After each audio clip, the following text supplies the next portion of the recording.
کے سامنے عرض کر دوں، اس لیے کہ یہ وقت بیان کا نہیں، کام کا۔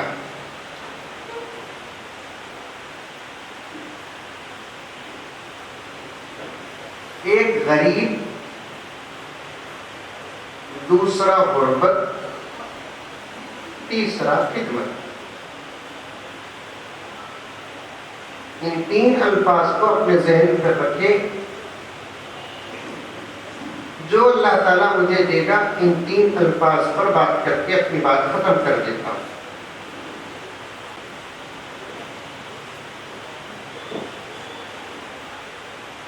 امیر بھی اللہ کا بندہ اور غریب بھی اللہ کا بندہ،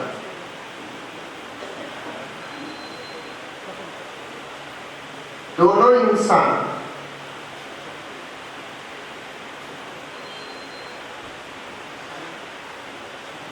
اور دونوں کو اللہ تبارک و تعالیٰ اپنی مرضی سے بنایا، اور ایک کو بنا کر اللہ تعالیٰ دولت عطا فرمایا اور ایک کو بنا کر اللہ تعالیٰ غربت عطا فرمایا۔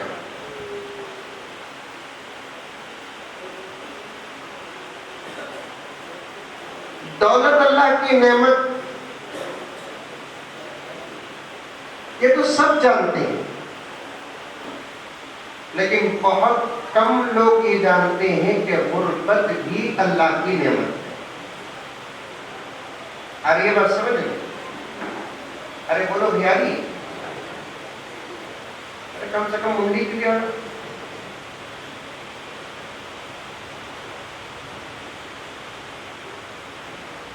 دولت بھی اللہ کی نعمت ہے، لیکن شرط یہ ہے جس آدمی کے پاس دولت ہے اس کی وہ دولت حلال ہو 100%۔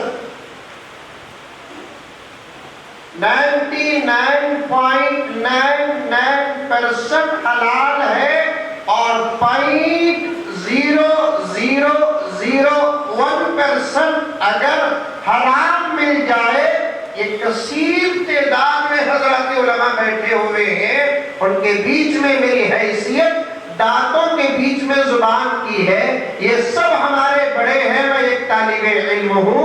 پھر ایک مرتبہ جملہ سن لے، اگر کسی مسلمان کے پاس 99.9% یا 99.999% حلال دولت ہو، 0.0001% اگر خدا نہ خواستہ حرام ہو، تو یہ پوری دولت اللہ کی نگاہ سے گر جاتی ہے۔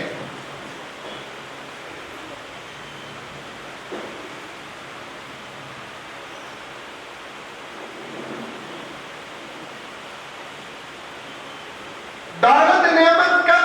جب وہ 100% حلال ہو۔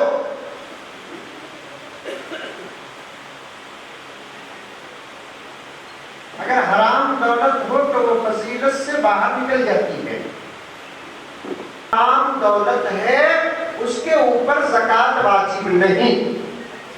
بعض لوگ خوش ہو گئے، بعض لوگ پریشان ہو گئے۔ جس کے پاس حرام دولت ہے اس پر قربانی واجب نہیں۔ ایک صاحب تو فون کر کر پوچھے، حضرت آج تک کون سے مولوی صاحب بھی یہ مسئلہ نہیں بتائے نا؟ میں بیٹا بتائے، تو سنیا نہیں۔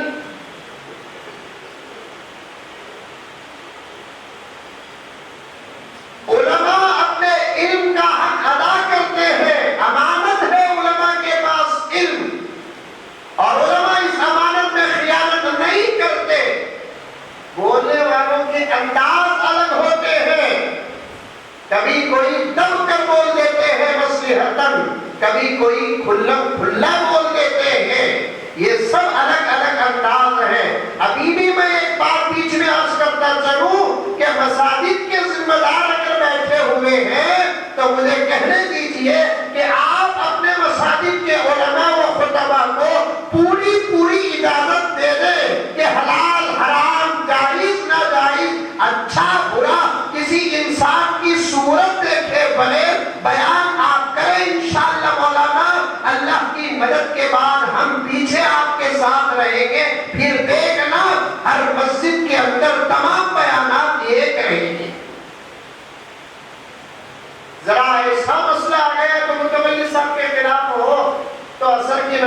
ہے امام صاحب کا پتہ نہیں چلتا.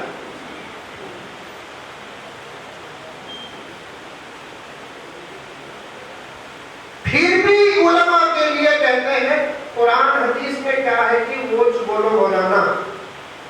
ٹی وی کے بارے میں بولے، قرآن میں ٹی وی ہے کیا؟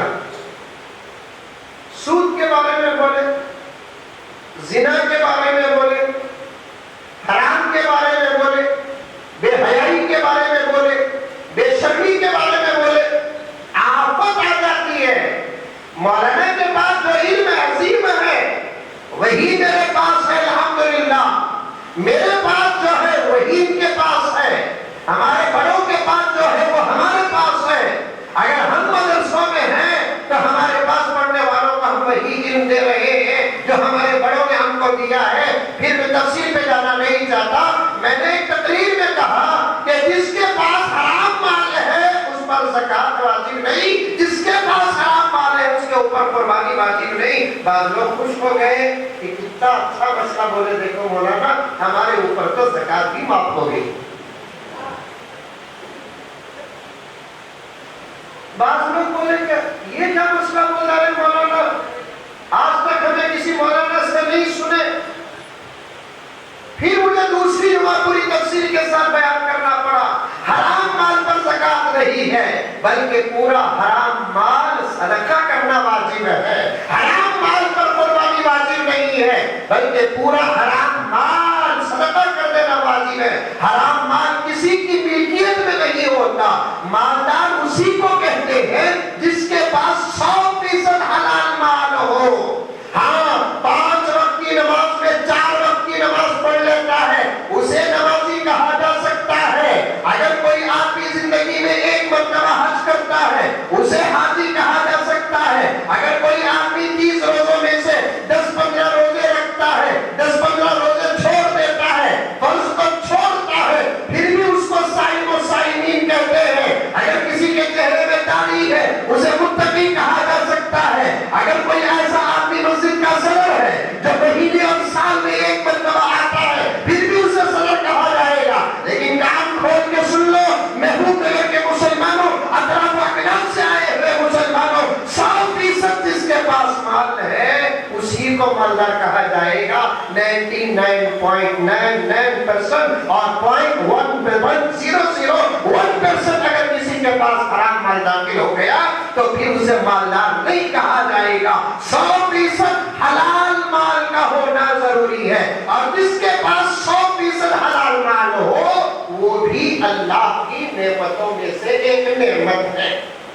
اسی لیے اللہ تعالیٰ کے پاس دعا کرو، اللہ ہمیں مال عطا فرما. میرے آقا نے فرمایا اللہ کے پاس کبھی صبر کی دعا نہ کرو جب تم اچھی حالت میں ہو. اللہ تبارک و تعالیٰ کے پاس فقر نہ پوچھو، اللہ کے پاس دولت پوچھو، راحت پوچھو، صحت پوچھو. یہ اللہ تبارک و تعالیٰ کی نعمتوں میں سے ایک نعمت ہے. پورے حدیث کے ذخیرے میں سبق پیش کر رہا ہوں. میرے بڑے تشریف فرما ہے، سن رہے ہیں. پورے حدیث کے ذخیرے میں اللہ کے رسول نے دولت مانگنے کی دعا تو بتائی ہے، فقر و فاقہ مانگنے کی دعا نہیں بتائی. دولت پوچھو اللہ کے پاس، اللہ خوب دولت عطا فرما. بولو بھی آمین.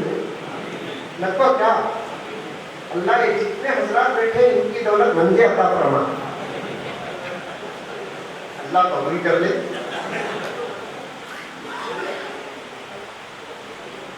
اللہ کے پاس دولت پوچھو،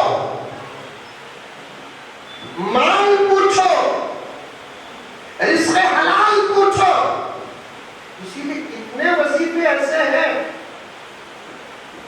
جس کو پابندی سے اگر کوئی اللہ کا بندہ محمد کا غلام پڑھتا ہے غیب سے اللہ اسے دولت عطا فرما.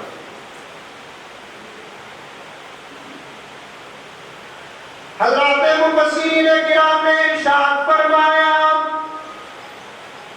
جو اللہ کا بندہ روزانہ 1 مرتبہ سورہ مزمل پڑھتا ہے اللہ تبارک و تعالیٰ اسے دولت نافع عطا فرماتے ہیں.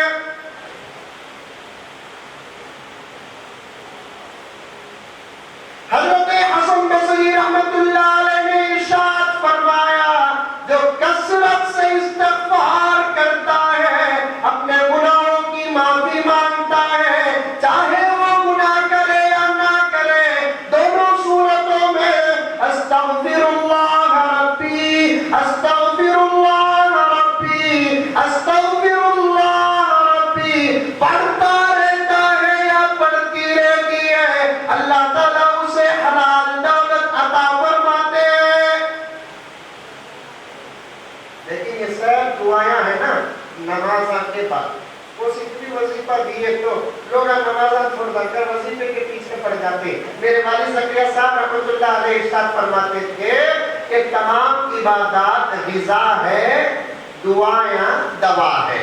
کوئی دوا غذا کے بغیر اثر نہیں کرتی، کوئی وظیفہ نماز کے بغیر اثر نہیں کرتا۔ پڑھے، بعد میں وظائف، بعد میں دعا، انشاءاللہ ثم انشاءاللہ تجربہ کر کے دیکھو۔ حضرت پیران پیر محروم سبحانی شیخ عبد القادر جیلانی علی نے ارشاد فرماتے ہیں کثرت سے اگر کوئی اللہ کا بندہ استغفار پڑھتا ہے اور وہ دنیا میں مالدار نہ ہو، کل قیامت میں عبد القادر جیلانی کا گریبان پکڑ لینا۔ کیا یقین تھا؟ اور خود پیران پیر بہت بڑے مالدار تھے، معمولی مالدار نہیں۔ آج کے پیران غریب رہبت آتا سے پیر بھی مالدار ہونا، شیخ بھی مالدار ہونا، امام بھی مالدار ہونا، مؤذن بھی مالدار ہونا۔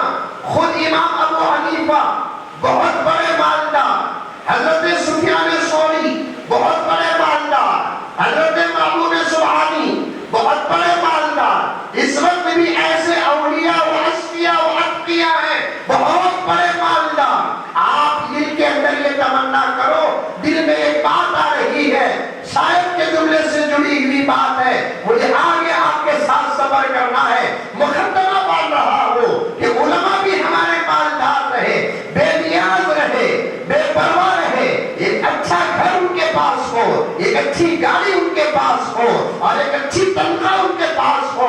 دولت کا ہونا برا نہیں ہے، میرے آقا کی زندگی کامل زندگی، میرے آقا کی زندگی مکمل زندگی۔ ہم نے صرف آقا کی غربت کو سنا ہے، ہم نے صرف آقا کی غربت کو بیان کیا ہے، ہم نے صرف آقا کے پیٹ کے پتھروں کا تذکرہ کیا ہے، ہم نے صرف آقا کے کپڑوں کے پیروں کا تذکرہ کیا ہے۔ میں کان پکڑتا ہوں حضرات علماء جو میری عمر کے ہیں، میرے باپ کے فارغین ہیں، ان سے گزارش کرتا ہوں میرے آقا کی وسعت بھی بیان کرو، میرے آقا کا وہ لباس جس کی قیمت کا تذکرہ حضرت امام ترمذی بیان فرماتے ہیں، اس زمانے میں 200 دینار کا تھا، 200 دینار کا ایک جوڑا۔ آقا اسے بھی پہنے ہیں، اچھے سے اچھا کھانا بھی کھائے ہیں، لیکن ترجیح آقا نے غربت کو دی ہے، ترجیح آقا غریبوں کے ساتھ رہنے کو دی ہے، دعا بھی آقا نے غریبوں کے ساتھ رہنے، بیٹھنے، کل قیامت میں اٹھنے کی دعا کی ہے۔ یہ اور بات ہے، آقا کی زندگی کامل زندگی ہے۔ اگر آقا کی زندگی میں یہ بہت بڑا نقطہ علماء کے بیچ میں بیٹھ کر عرض کر رہا ہوں، اگر آقا کی زندگی میں صرف غربت ہوتی، دولت نہ ہوتی، تو پھر کامل زندگی کا مفہوم کہاں واقع ہوتا؟